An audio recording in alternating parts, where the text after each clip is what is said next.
जिनका राजनीतिक क्षेत्र भले ही बेमेतरा जिला हो, पर उनकी पहचान पूरा प्रदेश रहता है। मेरी दाईं तरफ राहुल टिकरिया जी हैं, भारतीय जनता पार्टी का चर्चित चेहरा है। अभी भारतीय जनता युवा मोर्चा के प्रदेश अध्यक्ष का दायित्व उनके पास है। बीच में एक कालखंड ऐसा था जिसमें हम उस दिन के अखबार को अधूरा महसूस करते थे जिस दिन राहुल टिकरिया पर कोई केस नहीं देखते थे। तो राहुल टिकरिया हमारे साथ में, मैं चाहूंगा जोरदार तालियां राहुल टिकरिया जी के लिए। हमारे साथ एक ऐसा शख्स है जिसके खाते में अजय योद्धा को पराजित करने का श्रेय हासिल हुआ।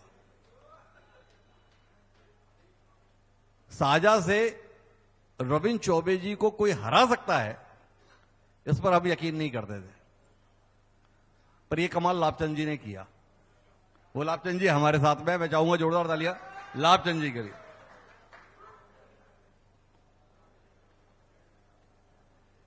और जिसने आपके अंचल में मंत्री को शिकस्त दे दी, नवागढ़ क्षेत्र के विधायक रहे गुरुदयाल बंजारे जी, कांग्रेस का वरिष्ठ चेहरा है, वो हमारे साथ में। चाहूंगा एक बार जोरदार तालियां गुरुदयाल बंजारे जी के लिए। और साथ साथ हमारे साथ कांग्रेस पार्टी का एक बड़ा चेहरा रवि जी भी मौजूद है, चाहूंगा रवि जी के लिए भी एक बार जोरदार तालियां। तो चर्चा की शुरुआत गुरुदयाल जी से करते हैं, और बंजारे साहब आपसे ही जानना चाहते हैं, ये 2 साल कितनी उदासी में कट रहे हैं? ये 2 साल कितनी उदासी में कट रहे हैं?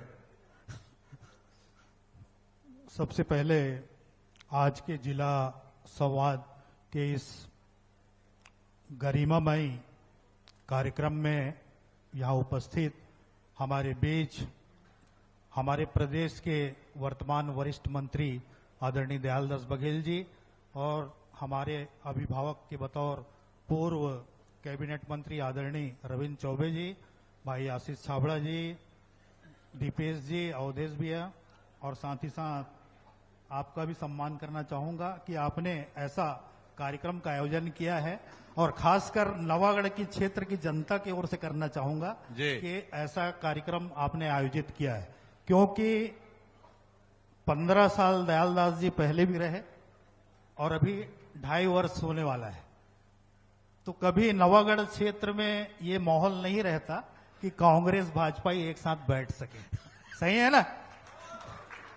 मैं जोरदार चाहूंगा बेमित्रा की संस्कृति के लिए कि सब इतने पारिवारिक वातावरण में यहां मौजूद हैं। आप एक जोरदार तालियां अपने लिए बजाएं। जी गुरुदास जी।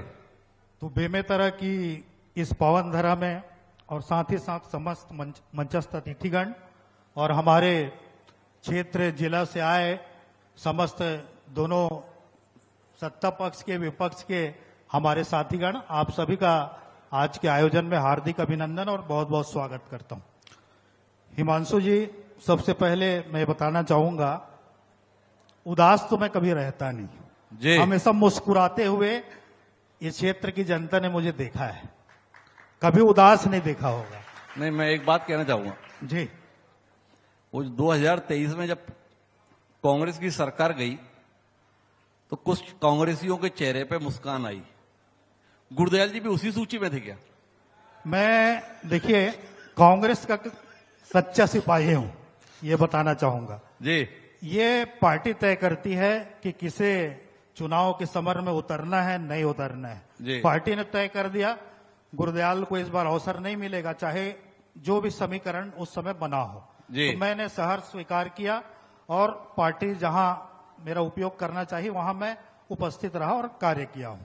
कहां उपयोग किया जी? कहां उपयोग किया?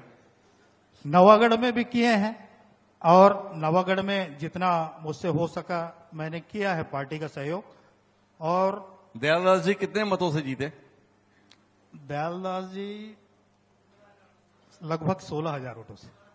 जबरदस्त सहयोग किए गुरुदयाल भाई।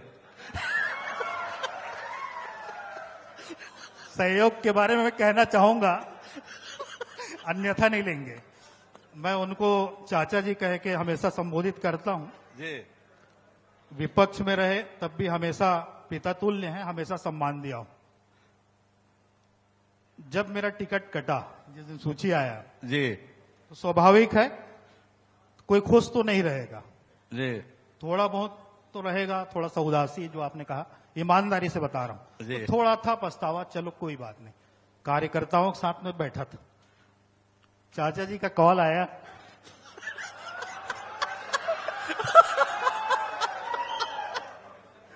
छत्तीसगढ़ी में बोले, मैं बता रहा हूं, अरे सच कहूंगा, सच के सिवाय कुछ नहीं कहूंगा, झूठ बोलता ही नहीं मैं। भतीजा तोड़ तो टिकट कट गए और हंसे। कोई बात नहीं चाचा जी, आपको मिला है, शुभकामनाएं, आशीर्वाद देवे बोला। तो मैं बोला ये कैसी बात कर रहे हैं आप, आशीर्वाद मैं आपको नहीं दूंगा, क्षेत्र की जनता देगी, मैं आपको शुभकामनाएं दे सकता हूं और आप मुझे हमेशा आशीर्वाद देते रहिएगा और मेरी शुभकामनाएं आपके साथ हैं। तो शुभकामनाएं थी और मैं सभी को शुभकामनाएं देता हूं, चाहे पक्ष हो विपक्ष हो, और शुभकामनाएं इनको लग गई, ये अलग बात है। तो गुरुदेव जी, इन 2 साल के विषय में बताओ ना, कैसा चल रहा है 2 साल? 2 साल में तो कुछ बताने लायक है नहीं। हमसे पूर्व वक्ताओं ने भी बताया है जी कि बीजेपी के कार्यकाल में ये करा दिया, हमने बहुत सारे विकास कार्य गिनाए। जी लेकिन मैं एक बात कहना चाहूंगा कि जितने भी कार्य हमारे सम्मानी ने गिनाया है, वो पूर्व सरकार की स्वीकृति है और बजट में भी आ चुका था। जी और जो इन लोग राशि स्वीकृत कराए हैं करके बोलते हैं, उनके उसके लिए कहना चाहूंगा, इन्होंने एक बड़ी घोषणा की और सफलता भी मिली किसी हद तक, महतारी वंदन योजना।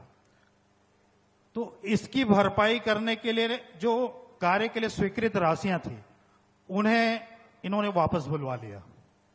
तो स्वाभाविक है उस राशि को आप दूसरे जगह उपयोग करेंगे, तो फिर नई सरकार आई है, बजट नया लाएगा, तो फिर से वित्तीय स्वीकृति लेना पड़ता है। तो उसी को ये बताते हैं कि आपने स्वीकृत करा दिया था, फंड अलॉट नहीं किया था, फंड अलॉटमेंट हो चुका था। और कॉलेज की बात कर रहे थे, तो मैं नवागढ़ की बात करूंगा। जिला में तो 4 कॉलेज बने हैं, लेकिन मेरे यहाँ ये मेरा सौभाग्य है कि आदरणीय भूपेश बघेल जी ने मुझे 2 कॉलेज की सौगात दी है। एक दाढ़ी में संचालित है और दूसरा नांदघाट में। और नांदघाट के संबंध में कहना चाहूंगा, नांदघाट क्षेत्रवासियों के लिए बड़ा ही दुर्भाग्य है कि नांदघाट के कॉलेज को कूड़ा ले जाया गया षड्यंत्र पूर्वक, और ये किसी से छिपा नहीं है। अच्छा ये बताओ गुरुदेव जी, वो जो आपकी सरकार थी वो कितने महीने के लिए थी? 60 महीने। तो 60 महीने में केवल स्वीकृति करा पाए, मैंने कहा बनवा ना, नहीं पाए। संचालित है। और भेंट मुलाकात के दरमियान जब हमारा चुनावी वर्ष था 2023 का, उस समय बजट अलॉटमेंट हुआ, घोषणा तो पहले हो चुका था, तो बजट वही में आ तो चुका। पूछ रहा हूं कि 2018 में सरकार बनी, 2023 तक क्या करते रहे थे भाई? क्या बनवा रहे थे उस समय तक? देखिए 2 साल तो कोविड में गए हमारा। उसमें क्या सांस नहीं ले रहे थे, खाना नहीं खा रहे थे, मतलब हर बात में वो कोविड में चला गया। कोविड में सांस भी लिए हैं और दूसरों को सांस लेने का अवसर भी दिए हैं, जी है ना, ऑक्सीजन उपलब्ध कराए हैं। जी भारतीय जनता पार्टी के लोग तो दरवाजा दूर खिड़की भी बंद करके अंदर बैठे थे, क्षेत्र में नजर नहीं आते थे। जी। उस समय क्षेत्र में विकराल बाढ़ की स्थिति थी और हमने बाढ़ जैसे विषम परिस्थिति में मैं भी जाकर गांव में क्षेत्रवासियों की मदद की है, ये किसी से छुपा नहीं। और रही बात विकास कार्य की, तो विकास हमने बहुत किया, मैंने ये सूची रखा है। और खैर इसके विषय में चर्चा नहीं करूंगा, आपने 2 वर्षों की बात कही, तो 2 वर्षों मैंने यहाँ मुख्य रूप से देखा है कि हमारे नवागढ़ विधानसभा में 3 शराब दुकान खुले जी खंडसरा, दाढ़ी, संबलपुर जी एक विकास तो ये हुआ जी। और दूसरा विकास आपकी एनसीआरबी की रिपोर्ट में भी है। बेमेतरा जिला अपना छत्तीसगढ़ प्रदेश 6वें स्थान पे है और बेमेतरा हमारा जिला क्राइम के दृष्टिकोण से 5वें स्थान पे है। और मैं जिले में समझता हूं कि नवागढ़ विधानसभा पहले स्थान में होगा। जी अच्छा, ये सरासर गलत है। हमने गंगा जल लेके किसान के धान को खरीदने की बात की थी, 15 क्विंटल धान और 2100 अच्छा, शराबबंदी की बात की थी कि नहीं की थी? शराबबंदी भी किए थे, नहीं हो पाया, स्वीकारते हैं, तभी तो आज विपक्ष में बैठे हैं। नहीं नहीं नहीं नहीं, मतलब समझने की बात यह है कि अब से कांग्रेसियों की बात पर तभी भरोसा करें जब वो गंगा जल हाथ में ले। देखिए उसके अलावा अगर बात करें तो भरोसा ना करें। तो इस बार ले लेंगे ना गंगा जल, क्या दिक्कत है? जी बंद कर देंगे। हमने अपने क्षेत्र में बंद करने के लिए पत्र लिखा था, शराब दुकान। प्रदेश की बात नहीं करूंगा, मैं उतना बड़ा लीडर नहीं हूं, मैं नवागढ़ का विधायक रहा हूं और नवागढ़ तक ही सीमित रखना तो आपका चाहूंगा। टिकट उस पत्र के कारण ही तो नहीं कट गया? हो सकता है। चलिए, तो इस बात को थोड़ा और विस्तार देते हैं। हमारे साथ में माननीय लाभचंद बाफना जी हैं। तो लाभचंद जी, इन 2 साल में लोग किसको याद कर रहे हैं साझा के, रविंद्र चौबे जी को या लाभचंद जी को? सबसे पहले तो मैं आपको बहुत बहुत धन्यवाद दे रहा हूं। आज आपका कार्यक्रम सीधा संवाद की प्रतीक्षा खाली छत्तीसगढ़ के लोगों को नहीं बल्कि हिंदुस्तान के लोगों को रहती है। ये आप छत्तीसगढ़ की आन बान और शान है। मैं कोई आप उपस्थित हो इसलिए नहीं कर रहा हूं। आप देखे होंगे मैं जब मिलता है तब बोलता हूं कि मैं कोई कार्यक्रम छोड़ दूंगा, मगर आपका कार्यक्रम अगर फ्री हूं तो निश्चित देखूंगा। जी, कैसे करके आप उगलवाने की ताकत आपके अंदर है, उसका कायल पूरा हिंदुस्तान है। और आज भद्रकाली की नगरी में हिमांशु त्रिवेदी जी का सरल मन और तरल हृदय से स्वागत है। धन्यवाद। आपने पूछा, आज मैं गौरवशाली महसूस कर रहा हूं कि मैं आपके साथ बैठा हूं। जी, और आपने 2 साल की बात कही। मेरा 45 साल का लंबा राजनीतिक जीवन है। जी, 1975 के कार्यकाल में जब इमरजेंसी थी, उसके बाद जिस 6 अप्रैल को भारतीय जनता पार्टी का उदय हुआ बंबई में, उस दिन से लेकर आज तक मैंने अपने लाइन को ऊपर करने का प्रयास किया है, कभी किसी की लाइन को नीचे करने का प्रयास नहीं किया। जी, भैया रविंद्र चौबे जी सामने बैठे हैं। ताम्रध्वज साहू जी से मैंने चुनाव लड़ा 1998 में। कोई माई का लाल क्षेत्र का कह दे, धमदा, उस समय धमदा विधानसभा थी, मैंने आज तक किसी की व्यक्तिगत आलोचना करने में विश्वास नहीं किया, अपने काम में विश्वास किया। और उसका परिणाम मुझे लगा कि मैं जाति से जैन हूं, मारवाड़ी हूं, और जिस विधानसभा में 100-200 की संख्या नहीं होगी, वहां पर मैं सिर्फ अपने व्यवहार के कारण, मैं गर्व और घमंड नहीं, मतलब कहीं न कहीं अपने व्यवहार के कारण, मगर उस समय जो मैंने काम किया, वो चाहे भैया हैं, वो भी कभी झूठ नहीं बोलते, वो भी सामने बैठे हैं, चमत्कार कह सकता हूं। मैंने कभी सपने में नहीं सोचा था कि मुझे वहां सड़कों वाला बाबा कहेंगे। मैं कभी सपने में नहीं सोचा था कि छत्तीसगढ़ में सबसे ज्यादा सब स्टेशन वहां खुल जाएंगे। मैंने कभी सपने में नहीं सोचा था कि सर्वाधिक पंप कनेक्शन निःशुल्क साझा विधानसभा में लग जाएंगे। मैंने कभी सपने में नहीं सोचा था कि मैं इतनी ज्यादा पंचायत बना रहा हूं और इसके सारे पंचायत भवन बन जाएंगे। मैंने कभी सपने में नहीं सोचा था कि 80-90 गांव खारे पानी से दूषित थे।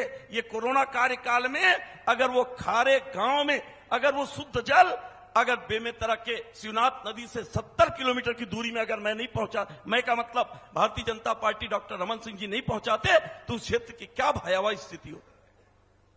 इसलिए सब जनप्रतिनिधि अपने तरफ से कोई कमी नहीं करता, सब काम करने का प्रयास करते। बहुत बढ़िया। वैसे एक बात है लाभचंद जी, ये भी अपनी तारीफ करने का खासा तरीका है। रविंद्र जी ने कुछ नहीं किया, ये बताने का एक तरीका ये भी है जो आपने दिखाया। अब उसे किसी रूप में भी लिया जा सकता है जी। अब पहले 40-45 साल तक टोकन के रूप में किसी भी खड़े कर दो, एक पार्टी की जीतने की परंपरा थी जी। अब कंपटीशन है 15-20 साल उसमें। अब काम करोगे, आप जीवित रहोगे, वो तो काम करोगे नहीं तो अरे वो तो खत्म हो जाओगे। वो तो ठीक तो है। इसलिए अब हर जनप्रतिनिधि काम करना चाहता। अरे कुल मिला के सवाल बिल्कुल सरल था, आपने बड़ा मुश्किल कर दिया। हमने पूछा यह था कि साझा क्षेत्र के लोग किसको याद कर रहे हैं, लाभचंद जी को याद कर रहे हैं, रविंद्र जी को याद कर रहे हैं, या ईश्वर साहू इतने पसंद आ रहे हैं कि आप दोनों ही उनको याद नहीं आ रहे हैं। जनता जनार्दन है, जो रहती है उसका भी गुणगान करती है, जो अच्छा काम करके चले जाते हैं उनका भी गुणगान करती है। हम लोगों ने, दोनों भाइयों ने अगर अच्छा काम किया होगा, जनता हमको भी याद कर रही है। और आज गरीब मां का बेटा है, पार्टी ने प्रयोग किया, हमारी टिकट कटी, उसको टिकट मिली, हमने भरपूर सहयोग जितना हो सकता है। अमित शाह जी के मंच में वो मेरा हाथ लिए, मैंने ईश्वर का हाथ लिया और मैंने सार्वजनिक रूप से उस मंच में कहा कि आप तीसरी बार देश के प्रधानमंत्री नरेंद्र मोदी जी को बनाने के लिए और लाभचंद बाफना के कमल फूल में आप वोट दे रहे हो, आपका वोट ईश्वर साहू के में जाए। मैंने अपने तरफ से जितना हो सकता है। अच्छा एक बार बताओ लाभचंद जी, आपने भी बिल्कुल वैसे ही सहयोग किया ना ईश्वर साहू जी का, जैसा गुरुदयाल बंजारी जी ने किया। मेरा तो स्पष्ट है, मेरा तो एकदम स्पष्ट है कि मैं अपने आखिरी सभा में भी जी चैलेंज के साथ कह कर गया हूं कि आपका वोट लाभचंद बाफना के खाते में जाएगा और ईश्वर साहू के खाते में कमल फूल में जाएगा। अब मुद्दे की बात है, फिर आएंगे हम राहुल जी के पास। उस मदद का अभी नहीं, अभी आपसे सवाल बचा है। 2 साल बाद उस मदद का अफसोस है या संतोष है? कैसे बीते 2 साल? मैं तो मस्त मौला हूं, आप तो प्रारंभ से देख रहे हैं। अरे आप जब जो दायित्व मिला उस दायित्व का निर्वहन कर लिया। आप बार बार अपने पे क्यों चले जा रहे हो? पार्टी नहीं, साझा विधानसभा का क्या हाल है? साझा विधानसभा साझा है, सजा हुआ है और अच्छा सजाने का प्रयास। सत्य ही ईश्वर है, सत्य ही ईश्वर है, ईश्वर ही सत्य है। अच्छा काम हो रहा है, हम लोग सहयोग कर रहे हैं नगर पंचायतों में। तो मैं समझता हूं कि लोग समझ पा रहे हैं कि लाभचंद जी क्या कह रहे हैं।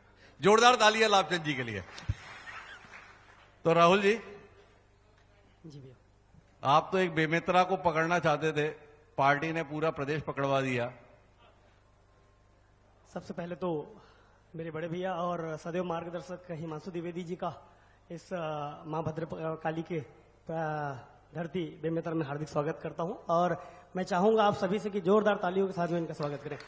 और इस सभागार में उपस्थित समस्त वरिष्ठगण, जनप्रतिनिधिगण और बेमेतरा जिले के तीनों विधानसभा से आए हुए पक्ष और विपक्ष के कार्यकर्ता साथी, आप सभी का मैं हार्दिक स्वागत करता हूं।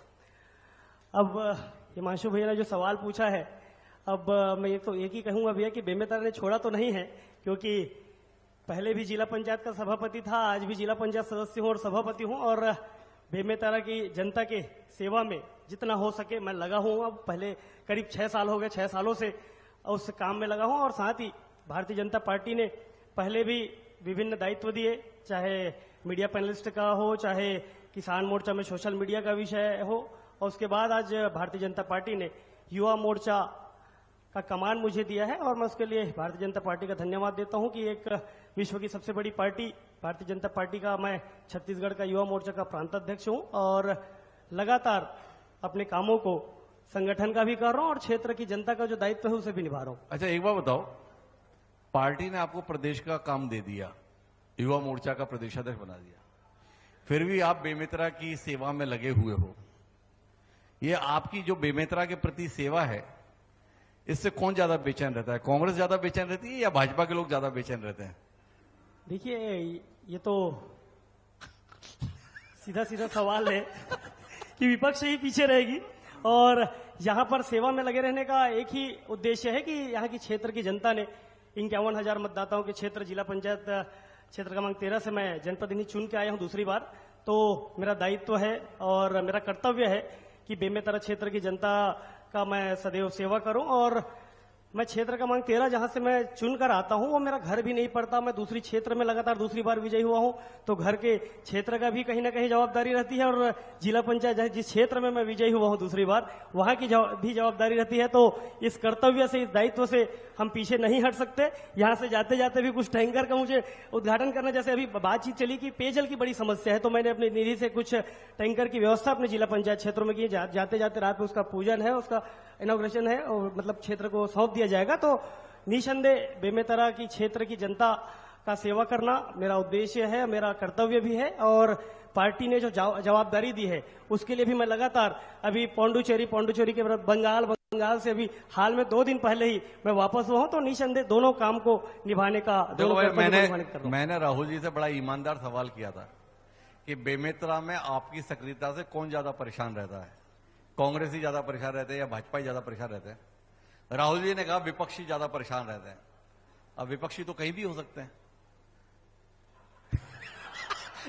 नहीं, विपक्ष के लोग अभी तो फिलहाल छत्तीसगढ़ में तो दो ही है, बीजेपी और कांग्रेस। तो हमारा विपक्ष जो है कांग्रेस ही है, और कांग्रेस के साथ ही पहले भी आपने ही कहा जब परिचय जब किया तो कि ऐसा कोई दिन नहीं होता था जब FIR ना हो या कोई कहीं पे गिरफ्तार ना हो। तो निसंदेह उस समय से विपक्ष मेरे पीछे है, और कई प्रकार के आपको ध्यान में है कि मुझ पर 4 साल, मतलब जिला पंचायत जब मैं बना उसके 4 साल के बाद तक कांग्रेस की सरकार रही, और 4 साल में मुझ पर 16 FIR हुए, 5 बार मुझे जेल में डाला गया।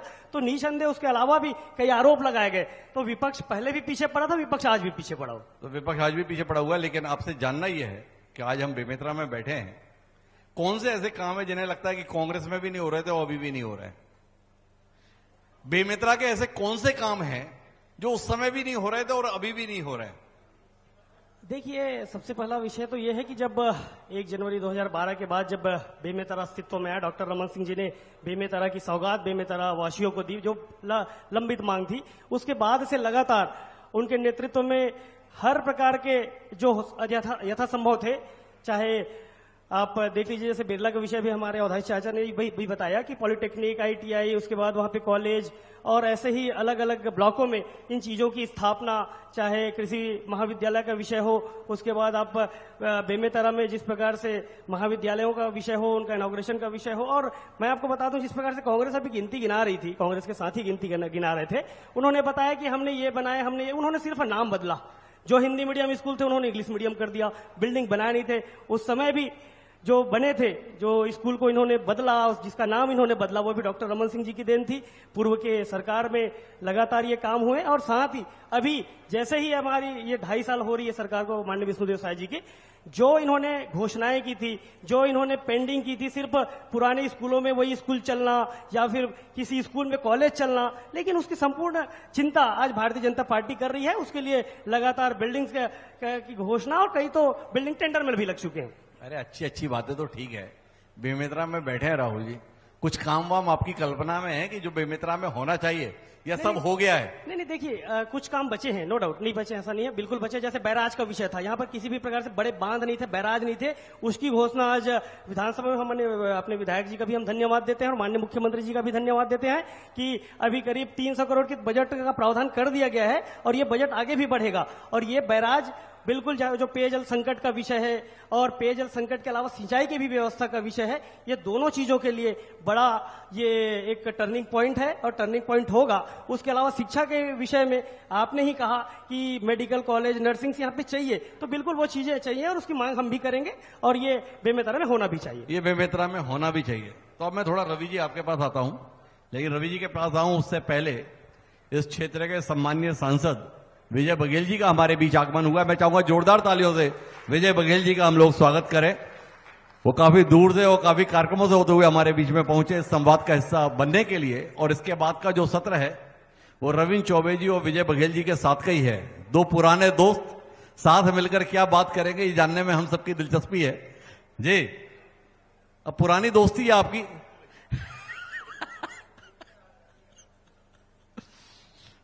तो रवि जी, आपसे जानने में दिलचस्पी इस बात की है कि बेमेतरा का एक विधायक मंत्री है, बेमेतरा का प्रभारी उप मुख्यमंत्री है, इसका कुछ फायदा वायदा मिलता हुआ आपको दिख रहा है इस इलाके में, या इसके कारण से परेशानी ज्यादा जा रही है इलाके में?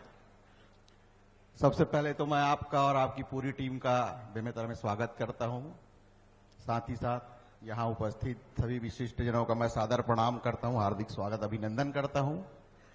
इतने बड़े मंच में मुझे मौका दिया, इसके लिए मैं आपका और दिल से धन्यवाद ज्ञापित करता हूं।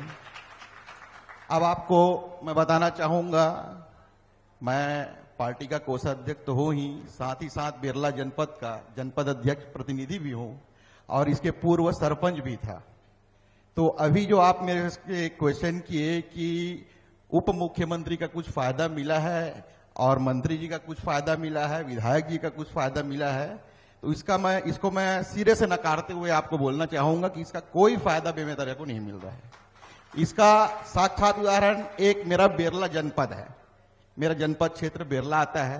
जिसमें 100 ग्राम पंचायतें हैं। आप यहां तो दावा सब करते हैं कि मैं ये किया वो किया, सभी अभी सुने, पूरे जितने पूर्व वक्ता थे वो भी बोले, अभी वर्तमान में जो वक्ता बैठे वो भी बोले, परंतु जो आपको जानकारी मिलेगी वो जनता से मिलेगी। आप जनता के बीच में जाके सर्वे कराइए कि अभी वर्तमान में 2 साल से क्या स्थिति है। ग्राम पंचायतों के सरपंचों की स्थिति यह है कि वो कर्ज में डूबे हुए हैं। आज पहली बार इतने साल के पंचायती राज में मैं देखा हूं कि पहली बार एक साल में 15 वित्त का फंड आया है, और 15 वित्त का ही फंड रहता है जो सरपंच गांव की सुविधाओं के लिए उपयोग करता है। पहली बार एक साल फरवरी में चुनाव हुआ था, इस फरवरी में वो फंड आया है। तब तक जितने सरपंच थे सब कर्ज में पैसा लेकर और दुकानों से उधारी लेकर विकास कार्य कर रहे थे। विकास कार्य का सिर्फ यही हो रहा था कि पानी की जो सुविधा वो तो जरूरी है ग्राम पंचायतों में, गांवों में पानी की व्यवस्था, बिजली की व्यवस्था, तो इसके लिए कोई फंड नहीं था। 4 महीने के बाद दुकान वाले भी बोल दिए कि आपको अब फंड नहीं दिया जा सकता, आपका कोटा इतना ही है, क्योंकि सरपंच जो चुन के आ रहते हैं आरक्षण से भी आ रहते हैं, किसी का स्थिति खराब रहता है, किसी का स्थिति ठीक रहता है। जो संपन्न रहते हैं वो तो लगा के कर लेते हैं, लेकिन जो संपन्न नहीं रहते उनको उधारी लेकर दुकानों से काम करना पड़ रहा था। और अभी भी जो 15 वित्त की राशि उनको हरण हुई है फरवरी और मार्च के महीने में, वो पूरी तरह से उनके खाते में नहीं गई है। तो कुल मिला के पंचायतों के स्तर पे हालत बहुत खराब है, बहुत ज्यादा खराब है। आप ये भी बता रहे हो कि इन मंत्रियों से कोई फायदा भी नहीं है। नहीं। तो ये 2 साल का आपने बता दिया सरकार अब भाई का। विधायक महोदय बैठे हैं मेरे सामने भी, मेरे ग्राम पंचायत है तारालीम, वो बता दे तारालीम में 2 लाख कभी या 1 लाख कभी कोई काम किए हो तो। नहीं, हमने तो आपकी बात को माना ना। हमने नहीं, यहाँ पे बताया नहीं भाई। तो आपने बताया कि सरकार की हालत तो ठीक नहीं है, नहीं, और आपने साथ में ये बताया कि मैं अपनी पार्टी का पदाधिकारी हूं। आपकी पार्टी की हालत कैसी है? अब पार्टी हालत तो हमारी जमीनी स्तर से जुड़ के, हम कार्यकर्ताओं से जुड़ के पार्टी को मजबूत करने में लगे हुए हैं। क्योंकि चुनाव हारने के बाद क्या होता है, जनता अब हमारे कार्यकर्ता जो मायूस हो जाते हैं कि एक चुनाव हार गए, 2 चुनाव हार गए। तो अब हमारे जिला अध्यक्ष जो एक बार फिर आशीष छाबड़ा जी बने हैं, वो जब जिला अध्यक्ष बने तब से हमारी पार्टी हर संभव प्रयास कर रही है और जनता के बीच जा रही है उनकी समस्याओं को सुनने के लिए। जैसे कि अभी आपको बताया कि आशीष भाई बताए थे और मैं भी साथ में जाता था कि अभी समस्या आई थी धान बिक्री के समय। धान बिक्री के समय इतना टोकन का और धान बेचने का समस्या था कि किसान परेशान था कि मैं धान बेचूं, क्या करूं। तो उस समय हम जाके तालाबंदी, धरना प्रदर्शन करके सरकार का ध्यान, अधिकारियों प्रशासन का ध्यान केंद्रित किए कि ये टोकन की व्यवस्था की जाए। और सही में हमारा चक्का जाम करने के बाद हमने आपसे पार्टी का पूछा, फिर जनता के पास चले गए। तो जानना तो पड़ता है, जनता का ये मुद्दा है, आप जनता का ही संवाद लेने आए तो बोलना ही पड़ेगा जो जनता की रियल बात है। अच्छा ये बताओ जी, पार्टी के कार्यकर्ता ज्यादा परेशान कर रहे हैं या पार्टी के नेता ही ज्यादा परेशान करते हैं? नहीं, कोई परेशान नहीं करते। कोई परेशान नहीं करते। अभी तो सब खुश है कि हम लगे हुए हैं भाजपा सरकार को कैसे गिराना और मजबूती से एकजुट होकर हम काम मतलब सब खुश हैं कि चलो अपन हार गए? नहीं सर, हार गए करके कौन खुश रहेगा। तो पार्टी को मजबूत करने के लिए क्या कर रहे हैं? बस अभी हम गांव-गांव जाके समस्या जो है अपनी पार्टी को मजबूत कार्यकर्ता अपने जो बूथ स्तर से है उसमें काम कर रहे हैं। तो किसको मुख्यमंत्री बनाने के लिए काम कर रहे हैं? रविंद्र चौबे जी को, ताम्रध्वज साहू जी को, भूपेश जी को? बड़ी दिक्कत रहती है ना। जो पार्टी का आदेश रहेगा उसी को बनाएंगे। इसको हम कैसे बता सकते कि किसको मुख्यमंत्री बनाएंगे? कोई व्यक्ति इस लायक नहीं लगता कि इसको ही बनना चाहिए? लायक तो पूरे है हमारे गुरुदयाल जी भी। हाँ, गुरुदयाल जी भी उनके साथ। क्या कहते हो गुरुदयाल जी? लोग आपको आगे भावी मुख्यमंत्री के तौर पर देख रहे हैं। सबसे पहले तो उस लायक आपने समझा नहीं, मैंने नहीं, रवि जी ने। नहीं, आपका ही सवाल था ना, तो आपने भी सवाल पूछा है, तो रवि जी को भी और आपको भी शुभकामनाएं देता हूं जी। लेकिन ऐसी कोई मेरी मंशा नहीं है। पार्टी की हालत के संदर्भ में कुछ हमारी शुभकामनाएं तो ठीक है, अपनी पार्टी के लिए क्या कहते हैं? पार्टी अभी विपक्ष में है और विपक्ष की भूमिका साहस निभा रही है ईमानदारी के साथ, और हमारी पार्टी आम जनमानस के साथ कंधे से कंधा मिलाकर खड़ी है, और जो भी सत्ता पक्ष में कमियां हैं उसको अवगत कराने का काम हम धरना प्रदर्शन हो या पत्राचार के माध्यम से हो या आप लोगों के सहयोग से, चैनलों के माध्यम से आम जनमानस का जो भी समस्या हो उसको सरकार तक पहुंचाने का प्रयास कर रहे हैं, और साथ ही साथ संगठन को भी मजबूती देने का काम हम कर रहे हैं। अच्छा एक बात बताओ गुरुदयाल जी, दिक्कत क्या है? आपकी पार्टी जनता के साथ खड़ी हो जाती है, पर आपकी पार्टी अपनों के साथ खड़ी नहीं हो पाती। ये तो अपना अपना नजरिया है। अच्छा। और जो पार्टी जनता के साथ खड़ी रहे हो जाती है और आगे भी खड़ी रहेगी। और रही बात हमारे नेताओं की, तो सब आपस में ही खड़े हैं। ऐसा नैरेटिव सेट करती है मीडिया और ऐसा दुष्प्रचार करती है कि पब्लिक के बीच ये बताया जाता है कि ये तो आपस में लड़ रहे हैं, लेकिन ऐसा कुछ है नहीं। मीडिया आपके खिलाफ इतना क्यों रहता है? अब मीडिया के बारे में मैं कहूंगा तो आपको अच्छा नहीं लगेगा ना। नहीं, मुझे बहुत अच्छा लगेगा। छोड़िए ना उसको। आप बड़े भाई हैं, सम्मान करता हूं आपका।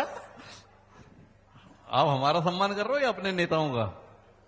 आपका भी और नेताओं का हमेशा, और सबका, कार्यकर्ताओं का भी, सबका सम्मान। तो कुल मिला के आने वाले समय में भविष्य क्या देख रहे हैं गुलजार जी? अपन आखिरी दौर की बातचीत पर हैं जी। आने वाला समय क्या देख रहे हैं आप? आने वाला समय निश्चित ही प्रदेश में कांग्रेस का रहेगा और कांग्रेस की सरकार 2028 में बनेगी और ये भारतीय जनता पार्टी की कुशासन की सरकार है, उसे उखाड़ फेंकेगी। लापचंद जी, कितना डर गए आप गुरुदयाल जी की बात सुनकर? वो अपना उत्तरदायित्व का निर्वहन कर रहे हैं। उनको देखना चाहिए कि हिंदुस्तान के नक्शे में श्यामा प्रसाद मुखर्जी के सपने को, जो अवैध गढ़ था, बन ही नहीं सकती। कोई सपने में सोच ही नहीं रहा था हिंदुस्तान की 140 करोड़ जनता। और वहां पर भी पश्चिम बंगाल में अगर भगवा फैल जाता है और आसाम में 100 से ऊपर सीट आ जाती है, अब तो कम से कम आंख खोल के देखना चाहिए कि पूरा हिंदुस्तान अब भगवा में हो चुका है। तो छत्तीसगढ़ में भी फिर से भारतीय जनता पार्टी की ही सरकार आई। मतलब चूंकि बंगाल में सरकार बना ली हमने, इसलिए छत्तीसगढ़ में भी सरकार बना लेंगे या कुछ काम भी करेंगे? छत्तीसगढ़ की सरकार प्रचंड बहुमत से पहले भी बनी है। जो वादे हम लोगों ने किए थे, 1000 रुपया महतारी वंदन जा रहा है, 3100 रुपए और धान खरीदी 21 क्विंटल करेंगे, जा रहा है। 10,000 रुपया निर्धन किसानों के भूमिहीन किसान के खाते में जा रहा है। डेवलपमेंट के काम हो रहे हैं। एक सांसद होने के बावजूद विजय बघेल जी एक एक गांव का दौरा कर रहे हैं। अब इससे अंदाज लगाइए मंत्री जी दयालदास बघेल जी और पूरी की पूरी भारतीय जनता पार्टी के पूरे कार्यकर्ता केंद्र सरकार और प्रदेश सरकार की योजनाओं को जनता के बीच में पहुंचा रहे। जब आपको इतना सब कुछ याद है तो थोड़ा बताओ ना, ये वो 500 रुपए में गैस सिलेंडर कहां मिल पा रहा है? निश्चित रूप से घोषणा पत्र में है, मगर 5 साल के लिए। मैं जानता हूं, मेरे पास एक राजदूत हुआ करती थी और मैं राजदूत लेके जाता था भाई दूज के दिन दुर्ग में, और बड़ी टेस्ट मार के जाता था अपनी बहन और बुआ के सामने कि मैं क्या भरवा के लाऊंगा, गैस सिलेंडर भरवा के लाऊंगा। और कम से कम 40 मीटर दूर खड़े कर देता था शाम को, क्योंकि गैस सिलेंडर खाली लेकर आया। हम कल्पना करें कि आज किसी महतारी के घर में हिंदुस्तान में कुछ है या नहीं है, मगर वो गैस सिलेंडर हिंदुस्तान के हर माता के यहाँ है। ये कोई छोटी मोटी बात है जी। और ये 500 रुपये सिलेंडर तो है, पर सिलेंडर में गैस भी चाहिए। गैस इतनी प्राकृतिक आपदा के बाद, इतनी प्राकृतिक आपदा के बाद हमारा पड़ोसी भाई अलग हुआ है बंटवारे में, वहां 400 रुपया लीटर में डीजल मिल नहीं रहा।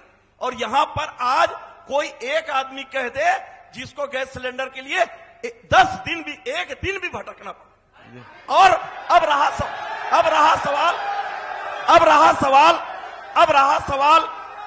सवाल आपके प्रश्न का कि 500 रुपया में गैस सिलेंडर देने की बात हुई थी। हम स्वीकार करते हैं, विजय बघेल जी ही मैन्युफेस्टो कमेटी के चेयरमैन थे और वो कई बार कह चुके हैं कि धीरे धीरे सारी घोषणाएं पूरी होगी। देखो भाई, देखो एक मिनट, आप बात को सुनो। देखो, लाभचंद बाफना जी की कुशाग्रता, बुद्धिमत्ता और कौशल के आप लोग कायल हुए हैं। सवाल हमने किया लाभचंद बाफना जी से और लाभचंद जी ने सीधे विजय बघेल जी को निपटा दिया। बोले विजय बघेल जी ने घोषणा पत्र बनाया था, वो जवाब देंगे। तो कौन सा हिसाब है जो विजय बघेल जी से आज आपने किया? विजय बघेल जी घूम घूम कर एक एक गांव में जाकर एक एक वर्ग के बीच जाकर किसान, श्रमिक, व्यापारी, हर वर्ग के बीच में जाकर जो मैन्युफेस्टो बनाए हैं और उसमें अगर एक दो घोषणाएं अभी तक पूर्ण नहीं हुई है तो मैं गारंटी देता हूं एक छोटे कार्यकर्ता होने के बावजूद भी कि आने वाले चुनाव के पहले जब हम जनता के बीच में जाएंगे तो वो माताओं की घोषणा भी हम पूरी करने के बाद ही जनता के बीच में, वो घोषणा पूरे करने के बाद ही जाएंगे। आखिरी बिंदु पर हूं, भारतीय जनता युवा मोर्चा के प्रदेश अध्यक्ष राहुल टिकरिया जी, युवा मोर्चा कुछ करेगा? युवा मोर्चा का दायित्व संगठन मजबूत करने का है और युवा मोर्चा को मजबूत करने का काम हम कर रहे हैं। लगातार जिला प्रवास, मंडल प्रवास और पार्टी जहां पर भी भेज रही, चाहे पहले गुजरात भेजी, गुजरात में भी कुछ इलेक्शन थे, उसके बाद पौंडुचेरी के बाद बंगाल में, पार्टी जो करेगी और संगठन को हम जहां पर मजबूत कर सकते हैं वहां पे करेंगे। और भारतीय जनता पार्टी की सरकार, विष्णुदेव साय जी की सरकार बहुत अच्छे से काम कर रही है। चाहे आप देखिए इनके 5 साल की जो सरकार रही, पूरे 18 लाख प्रधानमंत्री आवास इन्होंने रोक के रखा था। आते ही पहले कैबिनेट में 18 लाख प्रधानमंत्री आवास जारी होते हैं और सबके पक्के मकान बनते हैं गरीबों के। उसके बाद 2.5 लाख प्रधानमंत्री आवास और आ चुके हैं। तो ये सुशासन की सरकार है। और आप देखिए इन्होंने धान के विषय में बात किया, कोई कह रहे थे कि पूर्व मुख्यमंत्री जी का योजना है तब धान का रेट बढ़ा। मैं आपको बता दूं 15 क्विंटल लेते थे, 2500 रुपए देते थे, लेकिन 4 पार्ट में वो पैसा देते थे और 70 से 90 रुपए कटौती हो जाता था। लेकिन विष्णुदेव साय जी की सरकार में ये कहा गया कि हम जो बोनस की राशि, अतिरिक्त राशि है, एक मुश्त देंगे और आज एक मुश्त वो राशि सभी के पास आ रही है। और मैं आपको कह दूं, ये कह रहे हैं कि हम सोसाइटियों में ताला लगाए, हम ये किए वो किया। अरे बारदाना के लिए किसानों को ये रुलाया है, वो तो टेक्निकली फॉल्ट था कि टोकन का विषय जो है टेक्निकली यही फॉल्ट है। वहां पर माननीय मुख्यमंत्री जी के किसी भी सोच में कोई खोट नहीं है। वो 21 क्विंटल धान ले रहे हैं और 3100 रुपया बकायदा उनके खाते में जा रहे हैं। तो ऐसी तमाम योजनाओं को माननीय मुख्यमंत्री जी के नेतृत्व में भारतीय जनता पार्टी की सरकार कर रही है। तो राहुल टिकरिया जी बता रहे हैं कि सरकार जो काम कर रही है उनके कार्यकर्ता उसे लोगों तक पहुंचा रहे हैं। लाभचंद बाफना जी इस उम्मीद के साथ में जब बंगाल जीत लिया तो छत्तीसगढ़ तो फिर जीत लेंगे। तो गुरदयाल बंजारे जी की हिम्मत पूरी है और रवि जी ने तो उम्मीद और जगा दी है। तो गुरदयाल बंजारे जी मान के चल रहे हैं कि 2028 में कांग्रेस फिर आ रही है। तो गुरदयाल जी आपको शुभकामनाएं आपकी उम्मीद के लिए। पर एक सवाल कर लेता हूं, 2028 में सरकार तो आपकी आ रही है, विधायक की टिकट आपके पास आ रही है कि नहीं आ रही है?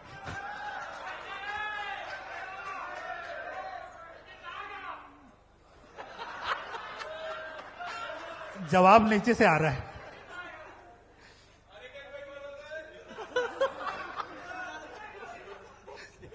देखिए हिमांशु जी, मैंने पहले भी कहा टिकट की चिंता मैं नहीं करता। पार्टी ने जो जिम्मेदारी सौंपा है उस पे मैं खरा उतरने का प्रयास करूंगा।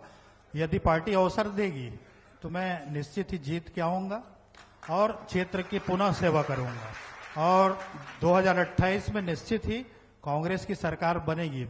मैं तो चाह रहा था थोड़ा मुझे और 5-10 मिनट देंगे करके, जो क्षेत्र में हमने विकास कार्य किए हैं 5 साल में उसे बताना चाह रहा था। अगर आपकी इजाजत हो तो। अब आप अपनी टिकट पर अभी भरोसा नहीं कर रहे हो तो फिर क्या बता के फायदा है? मैं टिकट के लिए है ना, पार्टी तय करेगी, टिकट की चिंता नहीं एक करता। बात बताओ गुरदयाल जी, आप बोल रहे हो कि 2028 में हमारी पार्टी सत्ता में आएगी। जी। सत्ता में तो तभी आएगी जब ढंग के लोगों को टिकट देगी।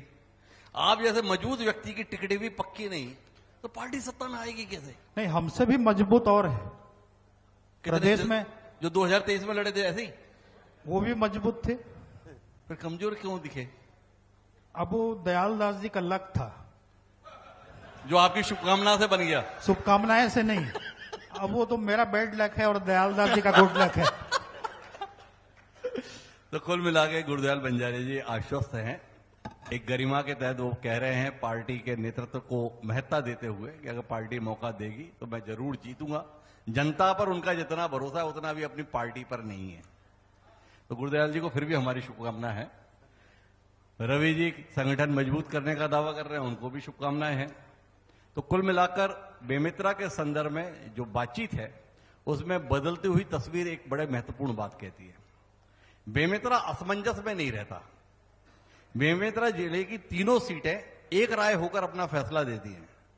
कब भाजपा के साथ जाना है, कब कांग्रेस के पास जाना है। पिछले 3 चुनावों में हम इसके साक्षी हैं। तो इसलिए आप सबकी सामूहिक जिम्मेदारी है, एक भी कमजोर पड़ा तो बाकी 2 पर भी भारी पड़ सकता है। आपने शुभकामनाएं दयालदास जी को दी, भुगतना आशीष जी को भी पड़ गया और रविंद्र जी को भी पड़ गया, इतना ध्यान रहे। तो कुल मिलाकर मैं चाहूंगा एक बार जोरदार तालियां हमारे पैनल के लिए और आगे